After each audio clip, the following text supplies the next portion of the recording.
Who wins Game 6?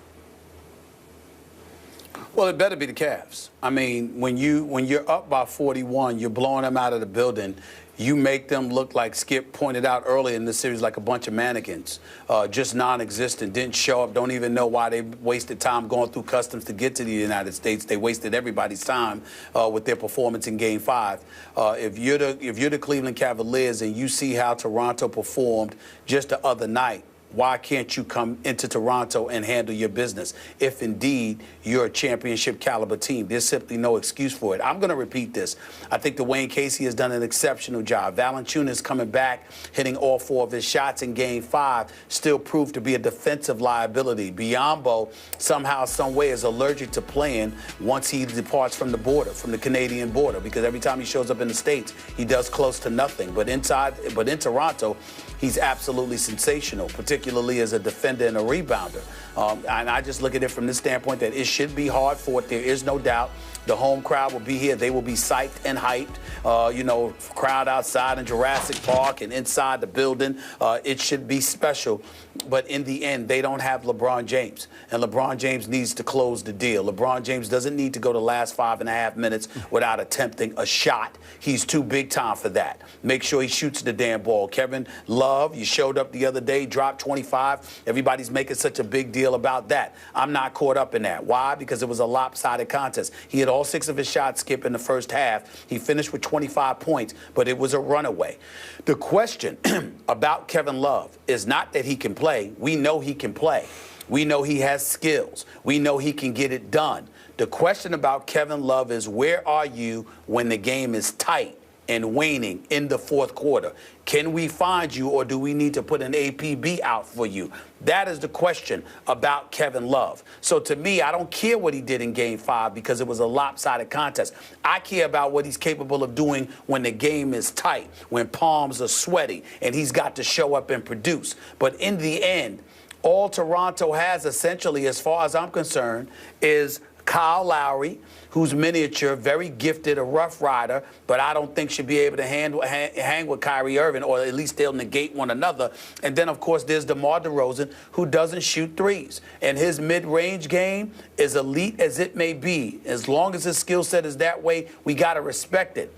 But he shouldn't be able to offset or usurp the greatness of LeBron James. LeBron James not only needs to shoot the ball late, but he needs to guard DeMar DeRozan a hell of a lot earlier, not waiting till a guy has 30-plus points before he picks him up defensively. LeBron needs to take on the challenge of guarding DeMar DeRozan earlier so he can nullify and neutralize him. If he does that, and Kyrie negates Kyle Lowry, then you force a Terrence Ross, a DeMar Carroll, and others to step up and do something they're not accustomed to doing, which is why Cleveland shouldn't even have to deal with a Game 7. They should close the deal tonight, and I anticipate that they will. I cannot tell you how much I agree with every word you just spoke, and then some. To me, speaking of my reference to mannequin defense, what was even more shameful than the mannequin defense that Toronto played in Games 1 and 2 at Cleveland was that Cleveland went to Toronto and lost 2 games. I don't get it. I can't fathom it. I can't compute it. I can't explain it. Cleveland is so much better than Toronto. I realize what Jen said, that they lost the 2 regular season games. Now they've lost the 2 postseason games in Toronto. I get that. But this ought to be Cleveland by 15 or 20 points tonight because we've seen how much better they are. Obviously, it's in Cleveland. But Stephen A., if you will, allow me to recite the margins of victory for Cleveland at Cleveland. Game 1 was by 31, Game 2 by 19, Game 5 by 38. And then you go to Toronto and lose by 15 and by 6. And Kevin Love, for whom I have not all that much love, disappears. And Kyrie is not Kyrie. And then the King disappeared down the stretch. It's inexcusable. They've got to right the wrong tonight. I'm with you. That they should just flex their superiority right out of the box and end this thing tonight in 6. And I'll tell you why I think they could psychologically. Help me out with this. Deep down, Do you really think the Raptors want to go back to Cleveland and get humiliated one more time, a fourth time?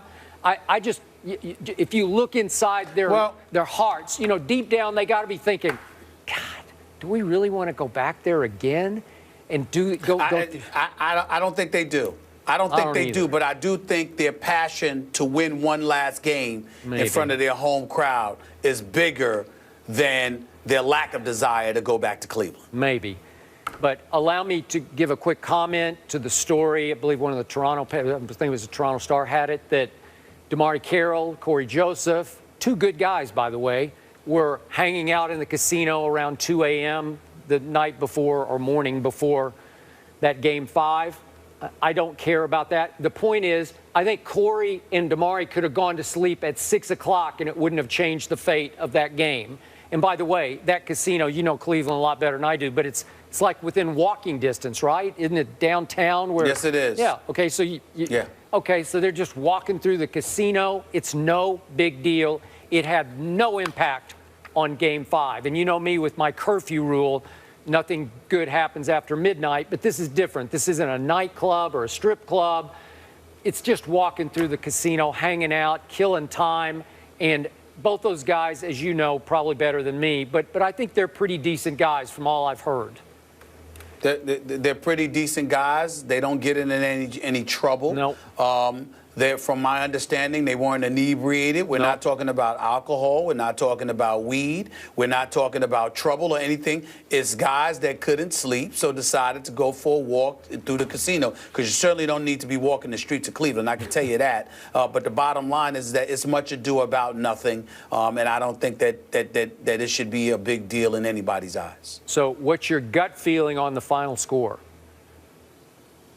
I think that it'll be tight until the middle of the fourth quarter, and then LeBron James and them will step it up. They'll probably pull away, and I can see them winning by 12, something along the lines of 102-90.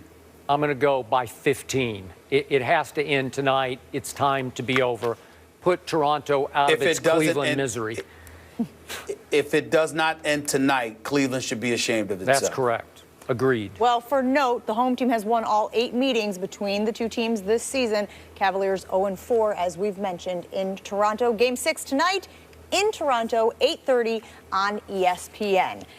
As expected, Baylor fired head coach Art Briles yesterday for his role in the school's sexual assault scandal. But how should the NCAA handle this situation from here on out? That's next on First Take.